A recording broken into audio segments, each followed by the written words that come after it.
Hey guys, it's Mike Monty, one half of Long Island's #1 pro wrestling broadcast. And we want to reach out to all the fans out there who have supported our show to say thank you. Thank you for making 2021 one of our best years. And one of our best years was because of Anchor. Anchor, the way that you can have your voice heard. You can be just like us. Record your own podcast. Use the Anchor tools to edit your podcast. Use it on a phone. Use it on your computer. It's everything you need to make a podcast in one place.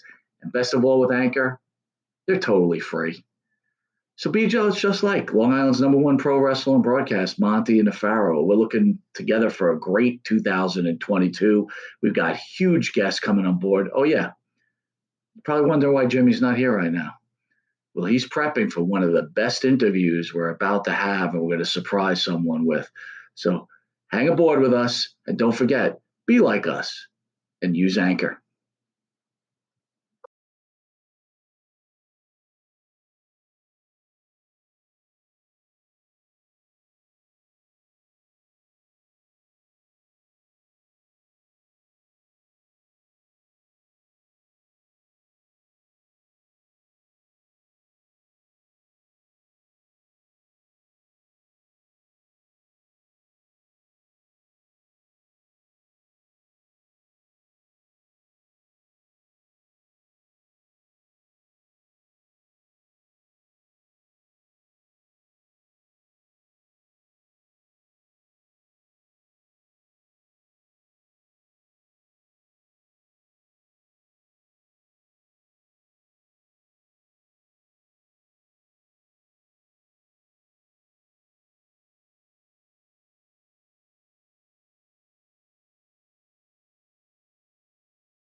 What?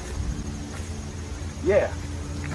No, I'm behaving myself. No, I'm not playing in abandoned buildings. What? Again? Now, I suppose you had those people follow me again. Fine. Hey, this is Jimmy Farrow from Monty and the Pharaoh, and I want to thank all our subscribers. We have now passed 14,000 on our YouTube channel. But I want to ask our subscribers to take the next step for us and become a full-fledged member of Monty and the Pharaoh. Yeah, that's right, folks. There's 3 different levels to choose from. There's free shirts. There's free autographs. Just check it out and become a member of Long Island's #1 pro wrestling broadcast, Monty and the Pharaoh. Later.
One pro wrestling broadcast, Monty and the Pharaoh, produced out of Indie Music TV, straight out of Ronkonkoma, Long Island. We've got the bullpen in session. Abe is at the board, filling in for Jared today. So thank you, Abe, for taking the time out and helping us out here, because we got a wonderful guest here today. Very excited for. But before that, Farrow, CBS, ABC, CNN are sounding the alarm. Coronavirus is back, but it's coming back with a vengeance. BA.5 is the name of this variant. And they're telling you better mask up and take some more vaccines. What are you thinking? I've already nailed my windows shut. Didn't you hear me slamming them, shuttering them closed? And you're done. I'm done. I'm not leaving that. Wait a minute. I'm outside right now. I got to go. Fauci was on the news saying that, unfortunately, the vaccine seems... Yeah. He's back. You remember Fauci? Yeah, sure. Fauci returns. The vaccine that was so necessarily needed was not necessarily working. Oh, well, I don't necessarily believe anything he says. How about that? And if anything's not more upside down, now they're posting McDonald's is hiring at $21 an hour. What do you think of that? This is the Farrow. Pull up to the red square. Your number 2 combo's not ready. Can you imagine working at McDonald's making not the $21 I can imagine an hour it. is a lot of money, but it's Are you kidding? With overtime, you can turn it. Compared to some places, it's not so bad. It is what it is. Do you ever think you'd be in a place where you have to wear a mask and a hamburger guy gets $21 an hour? I would bitch on the internet, but I don't even have a television set, so I'm just going to keep my shit to myself. What are you going to do? This is a bizarre world we live in, my friend. I don't know what happened, but it happened. More bizarre. It sure is. Oh, by the way, how's Sleepy Joe doing? Is he awake lately? I have no idea. Because I heard that he's not even awake anymore when he speaks. I want to know from our guest after commercial break what he thinks about Sleepy Joe. Oh. Maybe he could be a fan of Sleepy Joe. He might be, and I and he's a big guy too, so I don't know if you really want to argue with him. We might have to be pro. I'm not arguing with this guy. So you'll be pro. You're gonna break your morals and you'll be pro Biden. No. Just because No, you're I afraid. won't do that, but I'll be as polite as can be to our guests because I'm a complete mark and a loser. Anyway, now that we've broken that one down. Well, if anyone didn't know who this loser was, that is Jimmy Farrow. He is the star of the Wait show. a minute! I didn't tell you to enhance this, you prick! Anyway, how you doing, folks? Loser here, Mark. And We all want those to thank things. the band that sings the theme song for Monty DeFaro and Jimmy Farrow, along with his partner right. Bart Griggs. Make up the band, Wisteria Hall. Wisteria Hall sings such great songs as In My Dreams. This Life Not Far Behind and Here Comes the Rain. Yeah, You can find their music on the... That's right. Got to throw in Eddie Kramer. You got to throw him in. Listen, the producer from Led Zeppelin worked with us. I've got to throw him in. You have to tell people what he did. What? Because no one knows anymore. No one knows anymore? No. About Eddie? I have to ask your guest. Let's just ask him. You know who Eddie Kramer is there, EC3? There you go. Do you know who Led Zeppelin is? I do know. Do you know who the Beatles are? Do you know who the Rolling Stones are? I'm aware, yes. Do you know who Jimi Hendrix is? I am, yeah. He's aware of Eddie Kramer. He No, just he's doesn't not. realize it. He's aware of the people that Eddie Kramer built, but that's what I'm trying to show right here. Yeah. I don't expect him to know Eddie. I don't recognize him. My father would be disappointed I don't know Eddie Kramer. But I'm listening, so... That's good. Thanks for starting trouble. There you go. Go next. Go. If you didn't know it, you were watching Long Island's #1 pro wrestling broadcast, Monty DeFaro. Catch us on the Monty DeFaro YouTube page and Monty DeFaro Facebook Live page. Hear us on iHeartRadio, Spotify, Anchor. Catch us on the Twitch TV Monty DeFaro page. And if you're lucky enough to live in New York, you can catch us on channel 115 at 9:30 and 11:30 on Saturday nights, and channel 20 at 1 a.m. where there's over 100,000 viewers watching weekly. This is true. All right, we'll be right back. Very excited for the pro wrestling superstar, EC3, and he's also, along with his partner Adam Shear, I think would be the controlling, I don't know if we should call them owners, of the new wrestling organization, Control Your Narrative. Control Your Narrative. We'll be right back. M&J Video Games and Collectibles. Sport and non-sport cards, wrestling items, autographed items. We buy, sell, and trade. M&J Video Games and Collectibles, located at 1049 Queen Street, Southington, Connecticut. Call us at 1-860-479-9223 or 860-93-GAMES. M&J Video Games and Collectibles.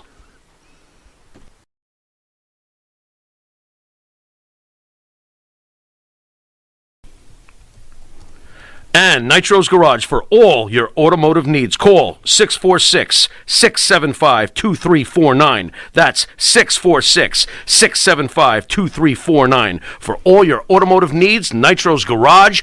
Ask for Jack. In the mood for a freshly roasted cup of coffee?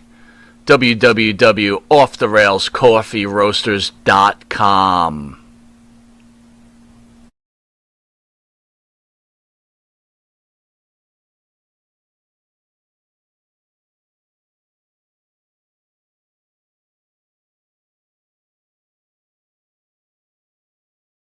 pro wrestler broadcast, Monty and Farrell, only seen here out of Indie Music TV. Welcoming EC. Can I call you EC3? You may. All right. Well, thank you, sir. My partner. Where's your partner? Well, because he can't handle his beer, so he has to pee every 2 minutes. Oh, here he is. He feeds me Look, here he booze, is. and then he wonders why I got a tinkle. The old bladder problem. Hold on. absolutely. Here lies the problem. We got a 6-pack. Yeah, right here. I figured Cool your beer. partner there probably would like nice 2 beers, right? 2 beer cool down a little bit. That'd be good. But He the didn't- he Pharaoh's didn't got to give me- overindulge he and didn't- take 3 of the 6. We go to get a beer together. He doesn't give me the breakdown. He just buys a 6-pack. Then he yells at me afterwards because I acted like an Irishman. I was just whatever. shocked you bought a 6-pack. Like, Yeah, don't we you should have just buy bought a case. 12? Yeah, we should have. Absolutely. You know, a Way to 6-pack. go. Way to go. To be honest, I'm not a beer guy. Yeah. I might not a fat like a beer guy, but Right. I'm not a beer guy. I'm more of a red wine type of guy. So I do love a good Pinot Noir. how about Merlot? You like a Merlot? A Merlot? I would love a Merlot. I'm a lot. So one of our sponsors, very, very proper, Good Fucking Wines. We will be sending you a bottle I for would being drink on the a show, Good Fucking and I Wine. promise you, as This you is not will Merlot. enjoy this one. I will put that name to the test. This is a red table one, but it's not bad. Good shit. So anyway, you were at Sam Roberts Day. How did that go? Wonderful. Sam's a good friend and a great correspondent. Body of work stands the test of time. He's very in tune with everything that's taking place in the world of wrestling, and we had a great conversation. So I look forward to seeing that play out. So Good stuff. I mean, Sam Roberts is a guy that got into that niche, I think, right? Ahead of everybody else, and he actually made something of it. he made something of it, and he has, humanity to him and personality, and he's enjoyable, and he's a good conversation. It could be about wrestling, it could be about life, He sees depth, and I enjoy depth in a conversation. Good. Like this. Well, We're real deep. we're going to get deep. So We I are. don't know how deep we're going to get. how's everything going Now with you've you done it. personally? But considering Now you've done it. what's happening, with the pandemic and the civil unrest in this country, Hey. what is EC3 feeling right now about the country that he's living in? I feel, no matter what, America is the greatest country in the world, and we should be thankful and blessed of our freedoms each and every day. So, every day I wake up to be in the wonderful land of the United States of America, despite any cultural differences and cultural divide. We know at the end of the day that if we are united, we are unstoppable as a nation.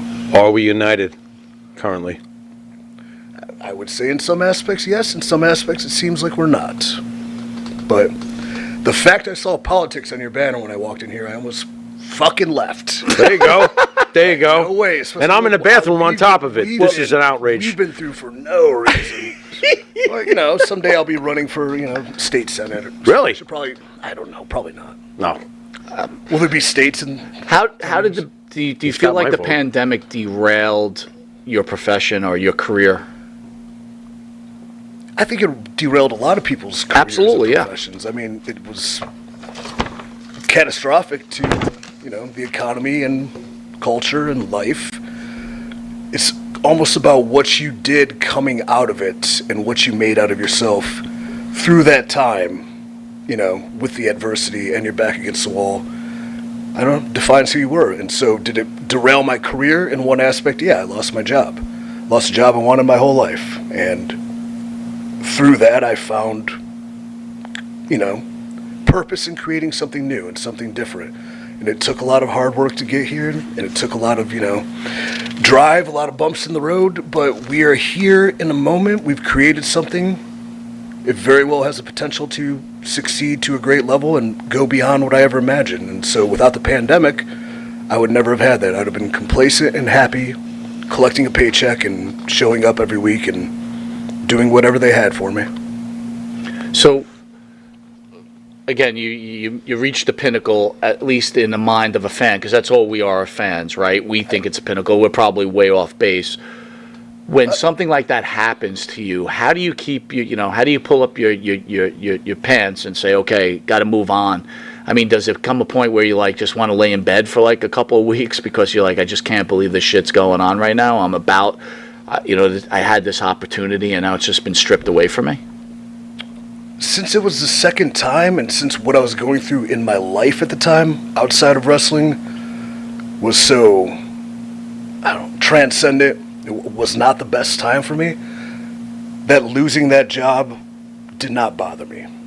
It did not upset me. The first time, it was vengeance and, blood feud, and I will prove you wrong. Watch this. I'm going to go be a big star. You're going to call me back. And they did, and I did. But this time it was almost, I understand. This isn't working out. This isn't good for me. I'm not doing anything for you. This is okay. This is fine. Why didn't it work out? This bothers me. Your TNA career was fantastic. Couldn't they sit, Drew McIntyre went away and proved his value on the indies? I certainly felt you did. What was the issue as to why I didn't see EC3 fighting in the main event card? Because you should have been. Yeah, that's just my opinion. Maybe I didn't fight enough for myself backstage. Maybe I didn't fight enough when coming up, being aggressive enough to pitch ideas or get, quote, over with, the right people. I don't blame anybody, especially in wrestling. All I see is complacency and complaining. And when I came back to the WWE, I promised myself I wouldn't be that guy. But when it didn't go right immediately, I became that guy, and I just fell into a trap. So, granted, the call-up was haphazard. There was no real plans. There was no real reason. I wasn't anybody's guy, but that shouldn't have stopped me from becoming something and doing everything I possibly could to become it. And that even comes down to, you could do what you're told and you could be a good soldier, or you could be so strong in the belief of yourself that if you take the reins, take the initiative, do not worry if you get fired, but try your best to be you and show them why they're wrong. If you get fired, it's okay, because you did everything you could. And if it succeeds, you're exactly where you want to be. But regardless, if you just sit there and do nothing, you will get fired. So I was the latter. Did you fight for yourself in TNA? Because it seemed like from day one in TNA, you were treated correctly, in my mind, as a fan on the card. I definitely had the confidence more so to fight for myself because I knew I was given an opportunity. And I was coming in as somebody that they wanted, as opposed to I'm just somebody that's there. So it was easier to have the confidence in yourself to fight for yourself while at the same time being respectful and learning from the veterans and things like that. But it was definitely easier to, because I was confident in the fact they would listen, as opposed to maybe apprehensive they would say no or go away or fire you immediately. I don't know, there's probably like a mental block in that WWE system that doesn't allow you to go all the way because you want the job and you want the money, but you fear the word no. Do you kind of think when you went into the WWE, look, you're coming from TNA, you're a big-time star, you saw them every week by 2 million people, you're one of their top stars.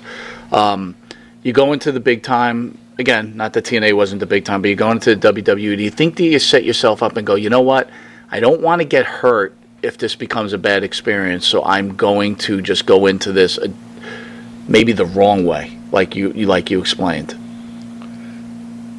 I was super optimistic walking in on day one, especially should have been working in with Ambrose Moxley at the time. And then when the week went by and I noticed that because we went out of our way to feel an audience and kind of change the perception, if I'm, quote, the good guy and he was the bad guy, but the crowd loved him and they disliked me, kind of switching it on a live event to the next day. They can't really punish him for going against, quote, the script, but they can punish me. And then it was just kind of over from there. Like, I don't know. It started off wrong. And then, but isn't that just favoritism, though? Why are they letting Moxley, or, currently Moxley, Ambrose slide, but you get the whip? Because he announced he was leaving prior to that, and it was just kind of, they couldn't really do anything about it. But at the same time, I hate this saying, but it is what it is. If it didn't happen like that, none of this would be happening now. Who knows where I'd be as a person? Probably a lot worse off. So as a person, I've ascended to a next level. I'm feeling good. Nice. Nice. We have renewed purpose, and creating something new could be what this industry needs It's not creating competition as much as creating an alternative and another place for people to work. If I can give back by giving people jobs and opportunity, that's worth more than I had a good run and main evented this show and maybe I won this title. Like, there's real meaning behind that at the end of the day. Yeah. You want to get to these crazy questions? Well, no, crazy questions. Or you want to stay with? So I'm seeing crazy questions, so I'm not sure. I'm going to get a little lighter before we get into some deeper stuff. There's some weird shit here. Yesterday's show, we were discussing. Here comes the weird shit. All right. We were discussing childhood crushes. Yeah. And we come up with who was EC3's childhood crush? Tiffany Amber Thiessen. There you go. Oh, she was Bam. on the list. That's what I'm talking about. She was on the list. Easy. Kelly Kapowski was one. Who's Kelly Kapowski? Wonder Years was Wendy, right? Okay. But I couldn't say out loud I had a crush on her because she had the same first name as my sister. Oh. Danica. Okay. The actress's name was Danica. So that felt weird. Yeah. Whatever was on Red Shoe Diaries, probably. Red Shoe Diaries? Hold on. This gets a little deeper now. And look, we're kind of bonded before the show. This gets a little weird. And let's talk in realities deeper. here. Weird. Who was your cartoon crush? Here we go. And we all listen. We all know we have cartoon We said crushes. Daphne from Scooby Doo, personally. Daphne from Scooby Doo is mine. He's not into Daphne over there. I don't know. Jessica Rabbit. Probably. Jessica Rabbit was so hot. Who? Jessica Rabbit. Jessica Rabbit. Yeah. Okay. That's April from Teenage Mutant Ninja Turtles. Had it going on. Had it going on. All right, but Farrow, I asked Farrow the question. He really wouldn't commit. I'll ask you. I You did. don't have to commit. There's a lot of people watching, so I don't want to embarrass you. But did you ever knock one out to a cartoon crush? No. Never, ever. This is I really don't think so. How about Tiffany? maybe. I was trying to think of the age. Listen, it's only nature. I mean, probably not knowing what was going on at the time because I was probably, 10 to 12. So, like, What do you mean? You like watching Zach dance with Tiffany and all of a sudden before you know your hands are down your pants?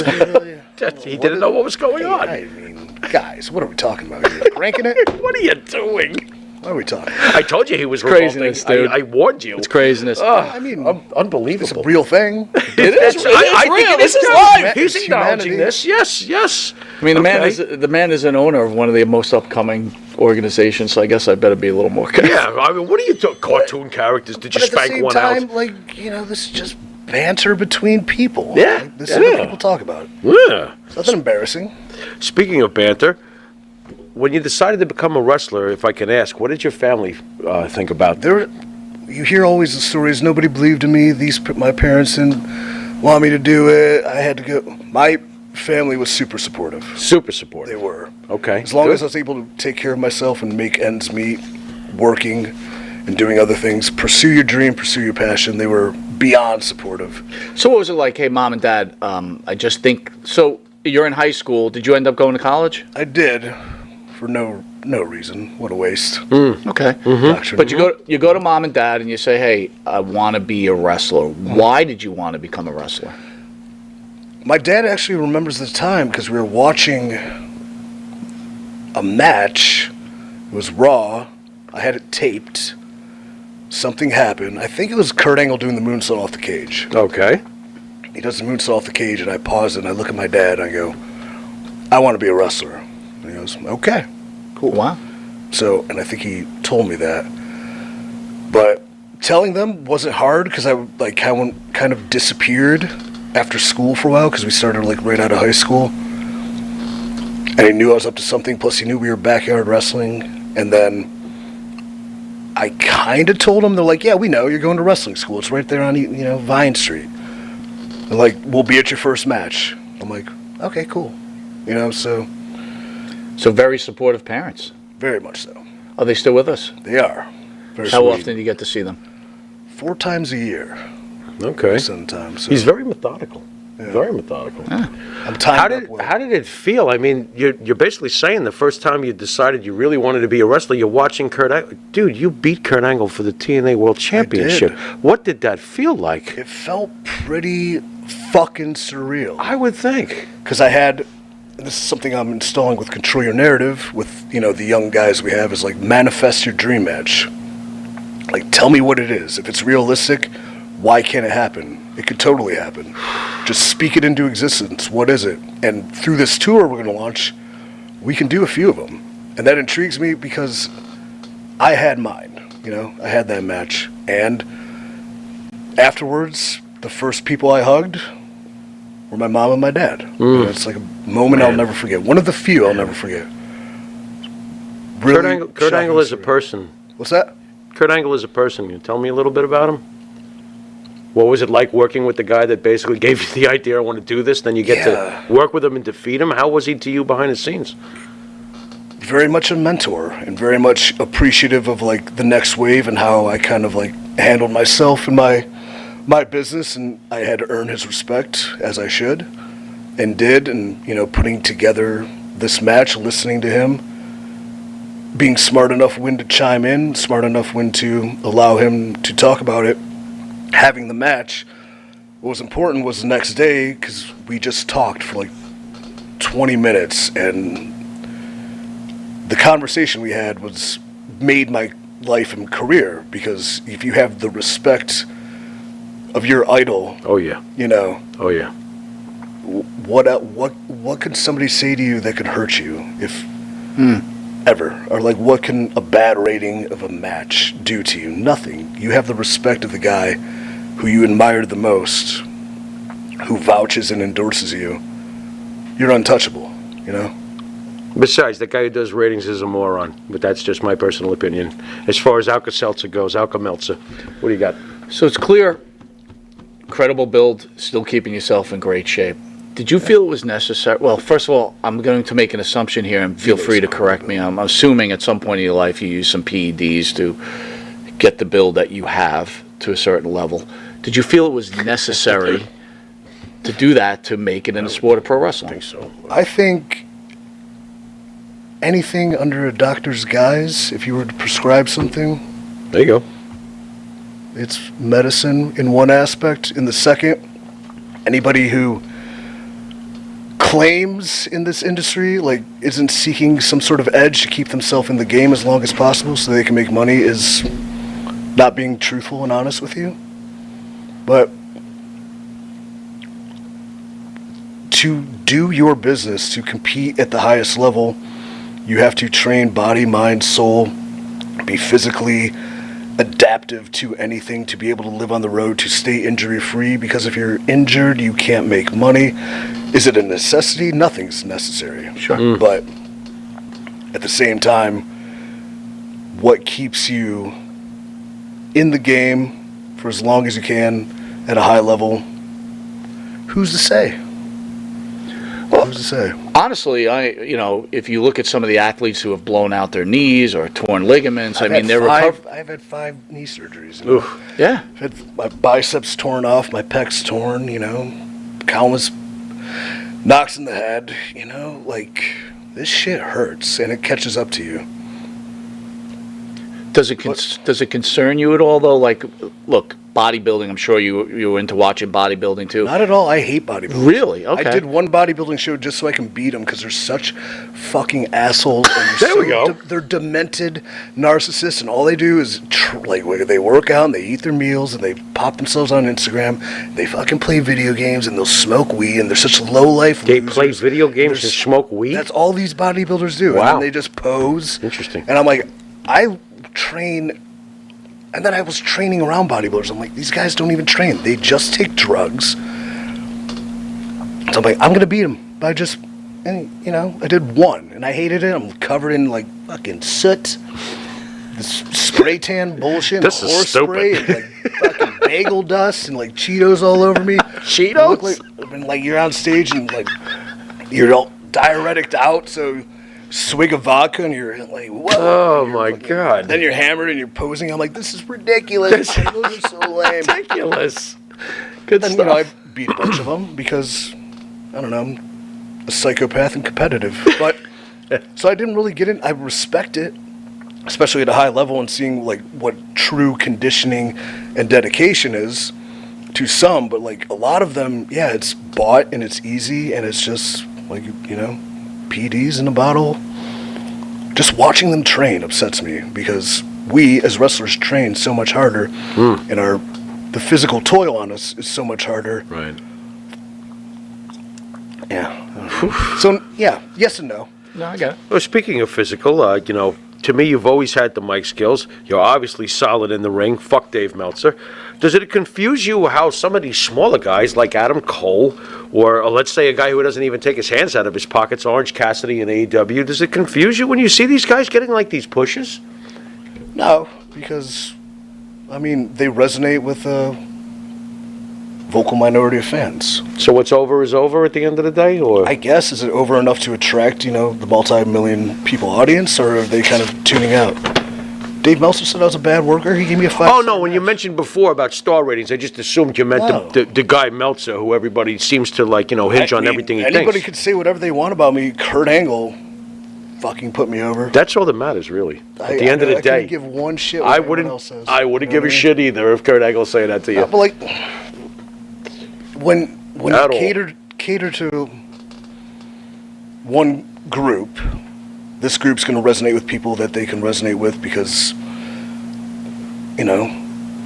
they look like them, or they feel like them, or they have the same interests, like they're interested in video games and kind of lethargy that plays into, superhero fantasy that's not realistic. Yeah, go with it. It's cool. It sells t-shirts. It sells, does it sell tickets? It sells t-shirts. It gets the views on, the socials, but is it growing the audience? And I think there needs to be, wrestling is a balance. It's Baskin Robbins. There's so many different flavors, and I think you got to pull from every one of them. So they work hard. They're absolutely entitled to their spot. If they're given it, they deserve it.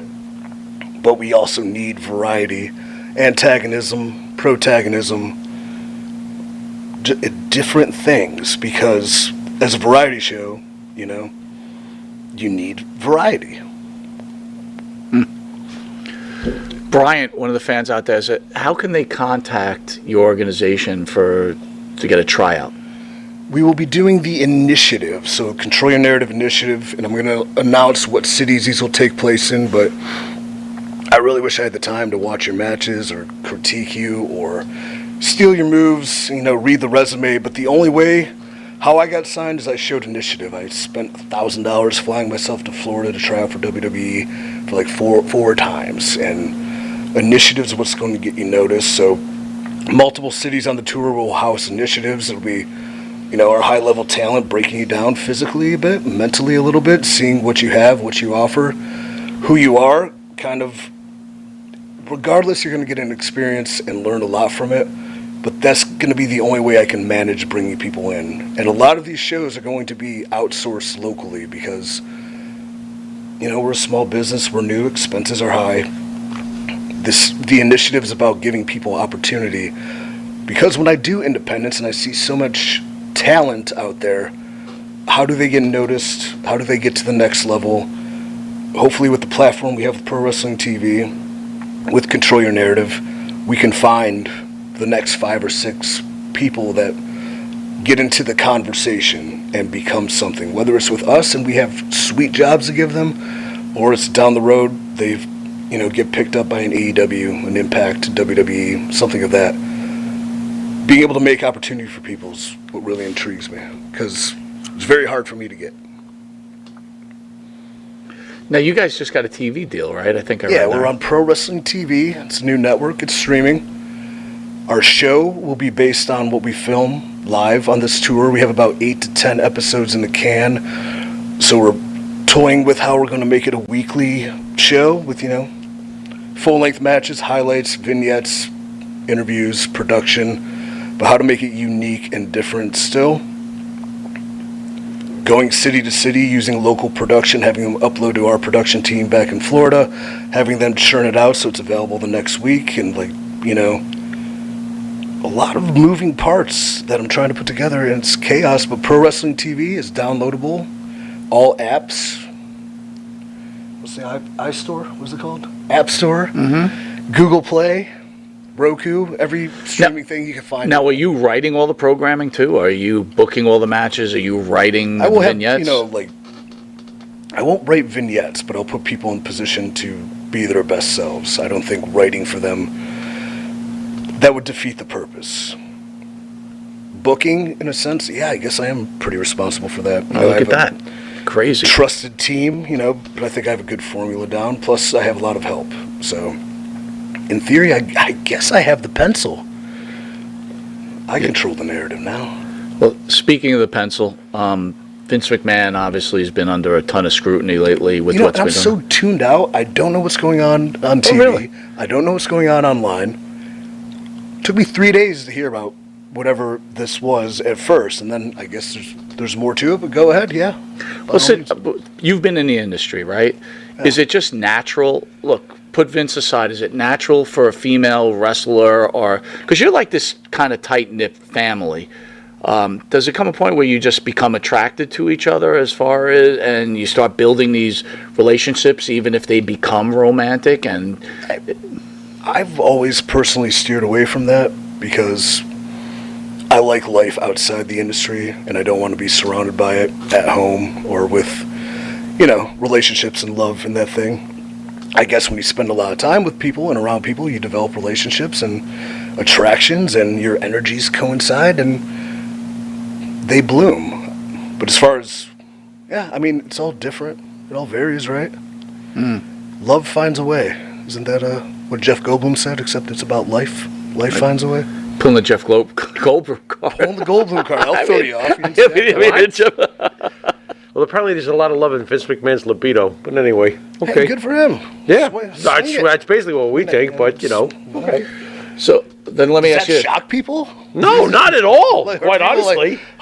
I can't believe he's a genetic jackhammer. Isn't that what he said? Apparently, So the best characters are true to life. Well, let's go back to the other side. You were in TNA for quite a while. Again, we know nothing. We only see what's online, so it could be true or not true. But probably not true. When you were with Dixie Carter, was it true that Dixie loved the boys and wanted to build relationships in that way with the boys? Did she get around, or was she, to herself? Not when I was there. She's my sweet aunt. We are talking about his family. We should be careful. She's a Southern Belle. This is the nephew. What are we talking here? I'm sorry. No. Was she well behaved though? You want to read the internet and ask questions? I'll church it up for you. Look, she's got I'm sorry, the truth. We have you here. We have you here. She's got quite the rep as far as all the bullshit that's said online. Did she? I don't understand why the internet was so cruel and rude to her, and all she ever wanted to do was give people a good wrestling show, and maybe she got taken advantage of by con men in this industry, taking her for her money and things like that. But why was it so vicious? So it's overblown. And hateful for her. I don't get it. So it's overblown. Not me, it's her nephew saying it. That's me as somebody who these are the same people who claim all this virtue and just things are so fucking. They're monsters to her sometimes. Agreed. Agreed. So it's overblown then. It's fair to say that her internet reputation is bullshit. I'm her fucking nephew. There you go. I don't have any uncles I fought yet. With that, we take a quick commercial break. We'll be back with the great EC3. Not too quick, Abe. Run a few. Oh, no. Yeah. Later. That's hilarious. That's right, folks. Canine Corral for all your dog daycare and overnight care. Call 631-549. That's right, folks. Canine Corral for all your dog daycare and overnight care. Call 631-549-1544. That's 631-549-1544.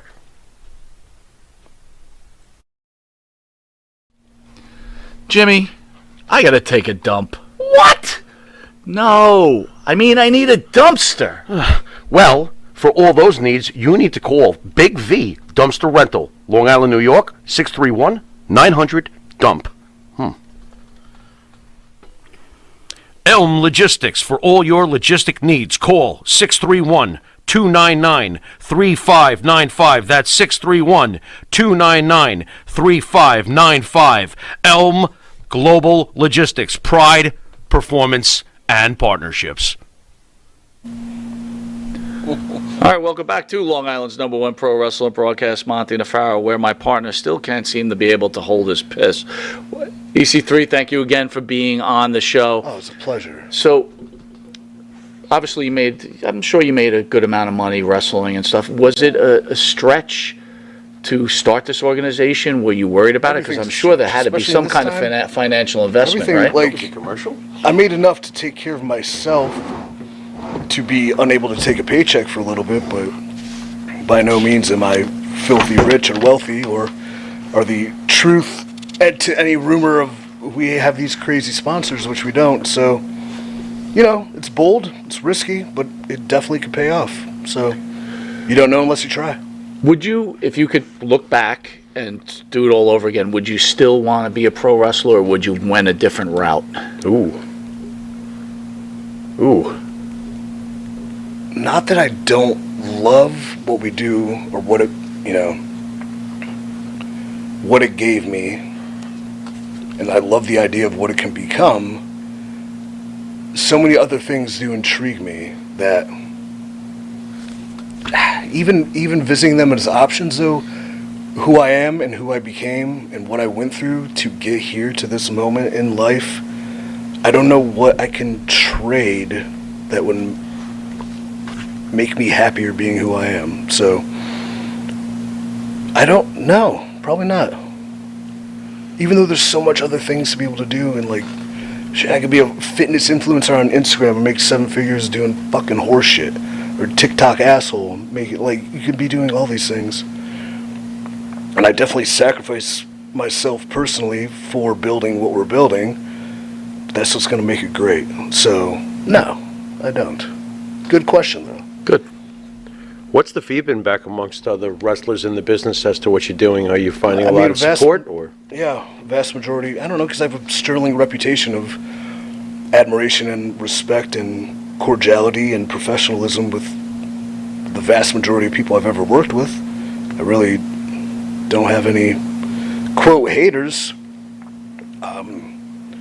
Very intrigued. They like what they've seen. They like the idea of being able, you know, to not be constrained creatively or written for or handled in such ways. And they are very aware, you know, well aware of the middlemen that kind of ruin wrestling, and the in-betweens and all the, you know, the lapses with communication from, because I've been a talent, I've been through it all, just the lapses of communication to talent. You know, there's a lot of support, there's a lot of eyes on this for it to hopefully succeed, but at the same time,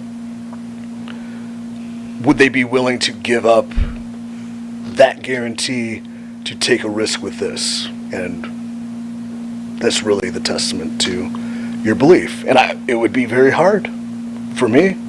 It was very hard for me to turn down guarantees to do this.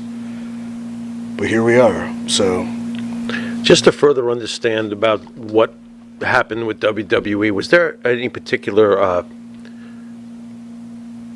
albatross in your way, or was it the system in your way when you came back? I mean, look, after seeing your TNA run, 4 times as 24/7 champion is not exactly what I felt you deserved. Any albatross is put on you by yourself. I would say if that had one villain in my way, it was the fact that at NXT TakeOver, I was concussed very badly. When I got cleared from that concussion, I was immediately concussed again by getting kneed in the head. While I was suffering that concussion, I was called up to the main roster, so I wasn't quite ready, maybe mentally, but I was able to pass the test, so, well, this is my opportunity, I have to go through it. Working, getting thrown into that mix, and maybe mentally you're not in the right place, and, you know, it doesn't go well. It's very easy to get into a bad place, and then I was concussed again because I was on the road and I was working somebody who's very, you know, lax and dangerous, and he punched me in the head for like the 3rd time, and I tried to work through it, which is a mistake, and then eventually, you know, found out I was concussed, and when I was finally cleared from the concussion, there was a pandemic and I was fired. So I respectfully ask, who was, if you don't mind, who was lax and dangerous? It's for the book. It's for the book. Fair enough. Yeah. Fair enough. Your relationship with Vince, if I can ask real fast. I mean, it wasn't one, really. Talked to him a couple times. I would say the man I wanted him to be and expected him to be, the leader that I heard he was from the past, I did not see. I saw more of a, shell of that. Sort of a feeble, old man, as opposed to the leader that you'd want to run through a wall for. So you kind of have this envisionment of everything you heard. You finally get there, and you're like, "Here I am. Yeah. This is it." And wow, Just an indifferent Is this guy. is this the 2006? After you returned, or did you have any crossings with Vince when you were in the early days with FCW into NXT early days because you were there? Some handshakes and things like that, but that interaction was Significant change between the first time you saw Vince and then when you returned after TNA as far as Vince goes? Significant change in him? maybe more human on the first run. More human on the first one. Maybe more like reaching out and saying hi to people and not like sheltered inside. Okay. But I had barely a relationship with him. How about Triple H? Was Triple H the leader that you thought that could be? In NXT, yeah, for sure. Yeah. Yeah. Okay. Very much so. Okay. And how was your relationship with him? It was good. Yeah. Yeah. So when they let you go, is there just a letter sent to you, or do you get? You get a phone call. And who calls you? It depends. Whoever's the head of talent relations at that time. Yeah. Did you feel it coming, or? Oh yeah, we're in a pandemic. Shit's blowing up. I do nothing. I have a concussion. For sure. It's just a matter when. Not that you're grateful for the pandemic, obviously, but you seem to be grateful for the outcome it brought about. Is that fair? It made me who I was. There you go. Who I am. There you go. You can, whatever happens to you in life, the only thing you can do is, how does it affect you? You can take it for what it is. You can complain about it. You can yell about it. Like I'm telling Tom today, we're driving up here. He's like, "Oh, traffic this." I'm like, "You can't do anything, man. It's okay. It's just how you react to it." Easily could have complained about it. I didn't get up, push. No one else to hear that shit. Shut up. Fuck off. You get up. Do work. Shut your fucking mouth. Enough with this no push bullshit. These fucking people with their just crying about it online, and the fake people trying to act like they're gonna ask for the release, and they're like, "You guys know the deal. I'm really good." Shut up. Shut up. Fucking do something. Stop sitting there doing nothing. You expect different, but you do the same thing. You show up and you look the same way and you act the same way and you hide in the locker room the same way and you play on your phone the same way. You can't ever fucking get past that. You're never going to get what you want. Take a chance. I swear, that's my only regret, is I didn't take a chance in myself enough that this might get me fired or this might give me exactly what I want. I'd rather find out than just silently get fired in a month anyways. So how do you feel like when someone like Sasha Banks... I don't know anything about what was going on with that. I got it, but here's someone that's been led to the high mountain, making tons of money, and just decides to walk out. You think... I mean, kudos, I guess. That's a great feeling to have, to be able to, I can leave this at any time. And they don't like that either, because then they lose power and control over you. Sure. So if she believes in herself that much, and I don't know the scenario, I really don't, but kudos to her, if her self-belief brought her to the point where I can lose this all, and that's okay. Cool. Good. Guess what? Somebody else will get an opportunity too, and then guess what? You'll mend the fence, you can come back, you can work with them, and you can make more money. So what about loyalty, though? Loyalty how? Loyalty, look, TNA helped build your career, right? Clearly you have some loyalty to Dixie. We're having that conversation. She helped you along with your career as the owner of that company, right?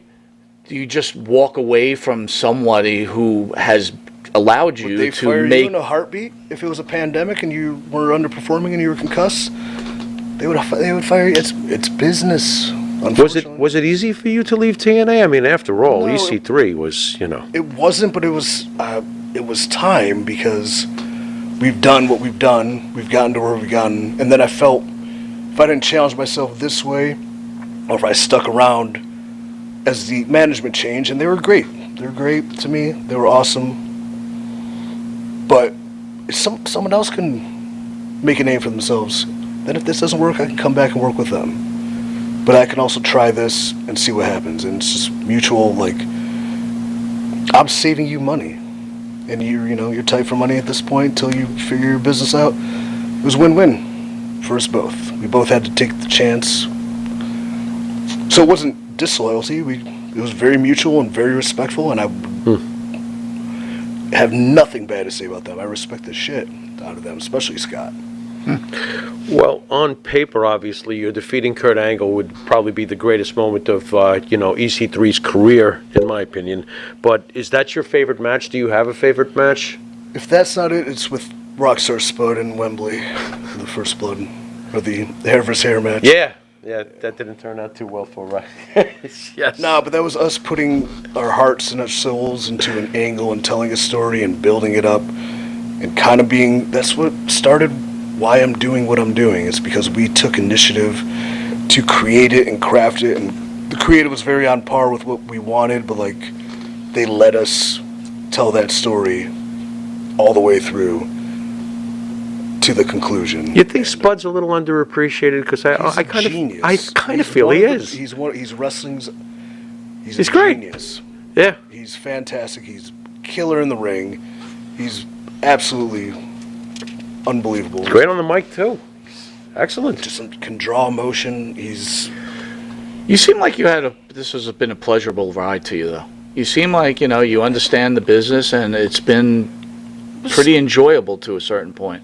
To an extent, yeah. I mean, there's a lot of hardships and tough things, and I don't know, along the way you lose your humanity and people, things like that. It wasn't easy. They've been injured so many times, so many, quote, opportunities kind of pulled, whether it was injury or whether they just never came, or promised one thing and lied to my handshakes, evil smile right to my face while you're stabbing me in the back, like dumb shit. But it's pleasurable. It's what you make of it and what you can make of it. And nothing will ever be perfect, but, Phil is saying out there, you don't seem like the guy that would politic in the back. You have to, though. Did you do enough of it? No. Okay. But then there's a difference between politic and, being, a prick? Yeah. Politicking is one thing. I mean, he saw me actually politicking some things today. I just don't believe in this. I don't think I can do it. But again, I could also just be a good soldier and go out and do it. At the same time, why is there no loyalty? No, because you know what? If you're a good soldier, you're the first one to get shot. So, politicking in a way that it's fighting for what you believe in and, in a respectful manner, there's ways to do it. There's ways to be passionate, and I guess politicking is just a negative connotation of, it has that, at his expense, I'm going to get this. If that's what you call politicking, no. But here's how I think this can work, where he gets this and I get this out of it, and then we go this way, then yeah, I like politicking. All right. I'm going to name a few guys, and you tell me your feeling on them. Abe, get ready to slam out those picks. Let's start with Bully Ray, Bubba Ray. I love Bubba. We just did Busted Open. He's definitely behind the project. We manifested a dream scenario for him at the Starland Ballroom. I think that's November 6th. And that would probably be him putting Enzo through a flaming table. So fingers crossed we can do Enzo?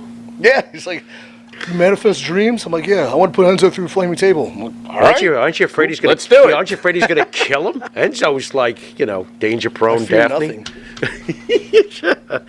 All right, next. Let's go with Dean Ambrose, a.k.a. obviously nowadays John Moxley. I love John. John was a friend from the developmental days. Hell of a worker, hell of a hand. Crazy extrovert or introvert, kind of like me, but at the same time, total extrovert. I hope the best for him, and I hope him and Renee, children, happy. You're proud of what he's done? The way he basically has blazed his own, he's controlling his narrative. Very much so. I think he's even texted when this whole thing started. He's like, hey, I appreciate what you're doing, man. It's super cool. Did he give you a little inspiration, possibly? Some of these guys who've been saying, you know what, I'll go find my pastures greener elsewhere? Yeah, I would definitely say he did. Okay. especially considering where he was on the card and how easy it is to just, I can wear this stupid mask and do this dumb vignette and make a bunch of money, or I could take a chance on myself and just be happy. And fuck, money doesn't mean happiness, guys. It surely doesn't hurt. Of course. Again, wrestling is a high art in a lot of ways, right? So is it because you're this artist? Like, to me personally, I'm like, shit, man, if you're going to pay me all this money, you want me to do whatever you want me to do, I'm going to do it. But I see more and more speaking with guys like you, it's like, you want your art. Why do you feel that is the way you guys think? I'm trying to what the art becomes more important than the money, or is it that you get all the money first and then you have the availability to make the art? Maybe. Then maybe I can turn this art into a shit ton of money. But Right. I think when you have a passion for something, and most of the guys you probably talk to are guys that came up following a dream as opposed to people that, got into the system from another means. And not to say they don't have passion, but their passion wasn't ingrained at such a young age where it stuck with them for the entirety of their life, where they had to follow it or their life would have been a failure. Does that make sense? Yeah, sure. Mm-hmm. So when you have that, it becomes important. So you're trying to say maybe so we have some of the older guys in, like a Tommy Rich or that type of thing. They got into the industry and then, were probably more about the money, where you were more in love with the whole idea of being a wrestler and being able to perform and do certain things. Is that what you're trying to say? Yeah, I think the storytelling is what attracted me. And the physicality and, the larger-than-life personas. Granted, having money and being able to take care of a family off of it is quite a caveat and definitely an inspiration. But I don't think I was driven to be rich via wrestling. If I wanted to be rich, I would have thrown a baseball faster. Oh, right. There we go. There's a big dividing line, especially on the internet with the wrestling fans. What do you think's more important? Because it seems like the anti-Vince McMahon people, they're all wrestling. However, your it factor and your entertainment factor are, to me, what sealed your deal. So what is more important in your mind, the wrestling itself or the entertainment? What draws the most attention and the most people into the building and brings about the best course of business, and what tells the best story. The best story is what matters. And sometimes in the pursuit of high caliber wrestling, in a way, you lose the storytelling aspect and the personalities and why they're there and why they're fighting for what they're there for. And as long as that wrestling between people with it factor and things of that nature that can carry the story is realistic and physical and has context. I love physical, realistic wrestling over wrestling that's play fighting and dancing and shit like that. And is that good wrestling? But then again, people are allowed to like what they like. True. And you got to give them a bit of everything. For sure.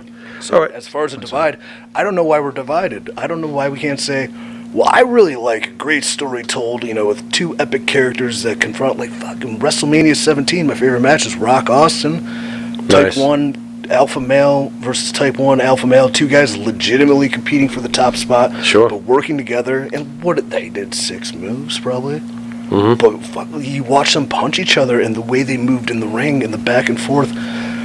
Until you're in a ring, you don't realize the art and beauty of making something look real as opposed to being able to do something. So yeah, you can flip and land on your feet and that's cool, but it doesn't look realistic. Right. Austin swinging a back elbow, dude, he just took his head off. I don't know. That's what intrigues me the most, but you're allowed to like what you like. So then what you're saying right now, hey, look, you have this availability to make something look believable. It's this great art. So then it does have to affect you at some point if someone says, oh, shit. And I'm not saying anyone said anything, but, oh, your matches are the shits. Yeah. I mean,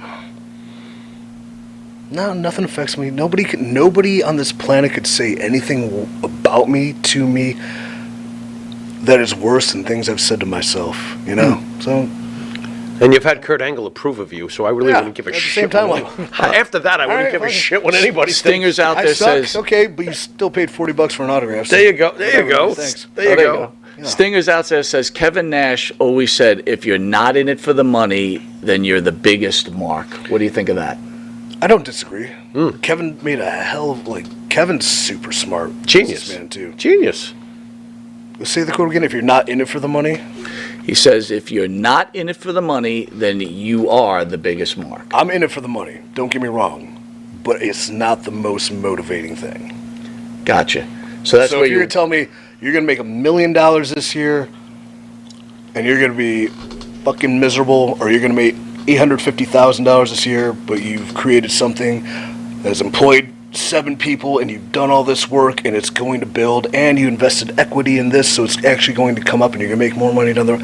I'll take the $850. Gotcha. You know? So Kevin's not wrong.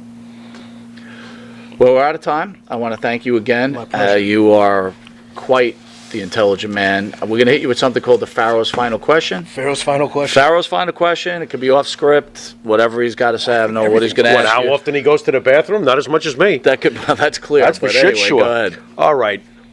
What would you have changed? Being a huge fan of EC3, obviously I've already said this, but what would you have changed possibly when you got to WWE I would have after? kicked fucking Vince's door down and said, listen here, motherfucker. You ain't got nobody who talks like me. You have nobody who looks like me. No. This fucking place sucks. Your show sucks. This writing's garbage. What are we doing? Listen, you want to fucking make money? Put the fucking ball in my hand. We'll make money. You don't want to? Fucking fire me. I don't care. I don't need this shit. I don't want to live like this anymore. Fuck you. Bye. Something like that. Wow. So currently EC3 would have been able to do this today. Today, 100%. Damn. Back then, no. Timing is I everything. was a coward. What can I say? I was just. I don't want to lose my job. It's pretty good. You know, I make a good Right. living. Well, you know what? I Damn. mean, it's not a coward. It's not. He's smart. You want your job. He was smart. He's Yeah. protecting his finances. When you got that call and they Smart. let you go, was there any part of you that said, "Hey, I'm going to call Triple H and say, what are you doing here? You're making this mistake or anything?" Not one bit. I was like, time's passed.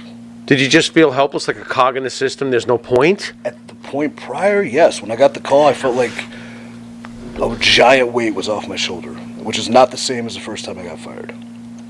Real quick before we get you out of here, what is your thoughts? Because I hear sometimes the comparisons, and I always felt that he's the light version, if we're going to talk beer and going to the bathroom, he's the light version, The Miz. What about him?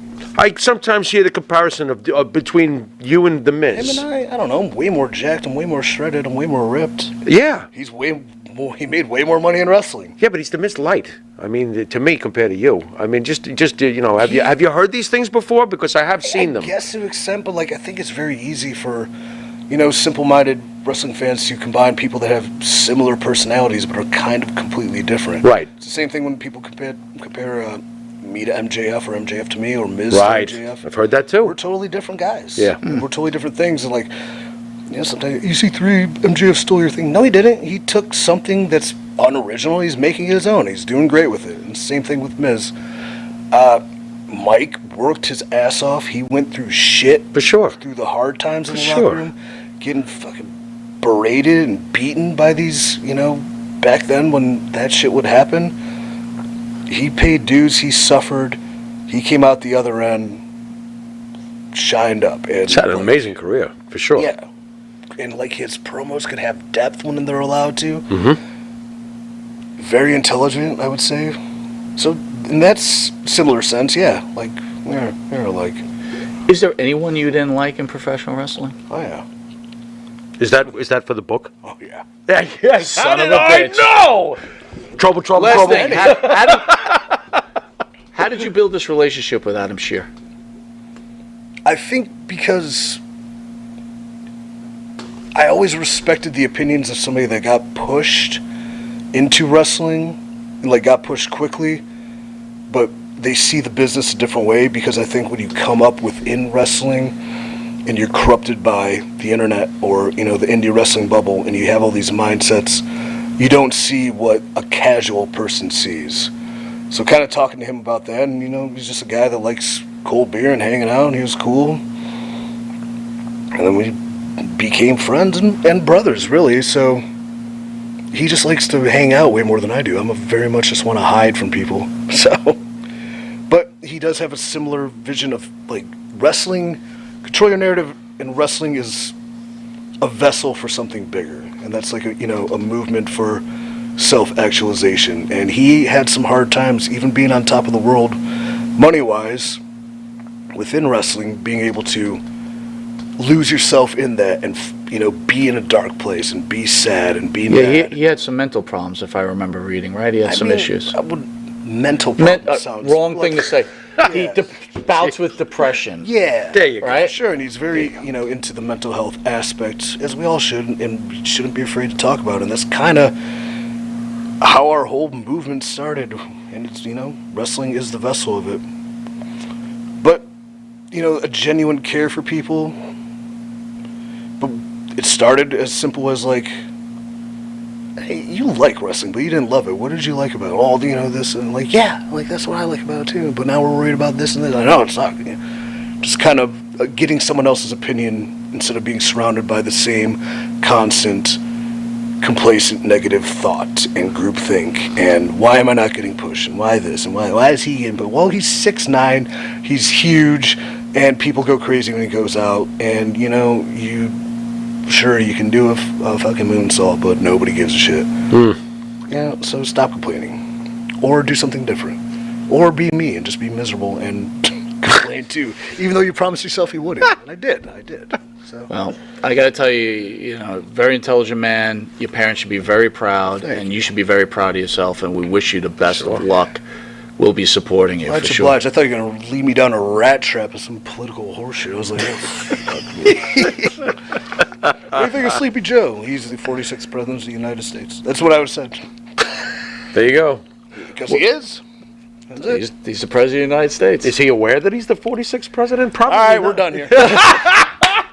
Sweet. All right, with that, you've been watching Long Island's #1 pro wrestler broadcast. We'll see you next Thursday and next Friday, where we have Tommy Rich and rugged Ronnie Garvin in studio. Very good. All right, this has been Mike Monty. This is the Pharaoh, and until next week, thank you for coming in to check us out once again. Thank you, EC3, sir. Thank you very much. Later. Oh my God, 7:20.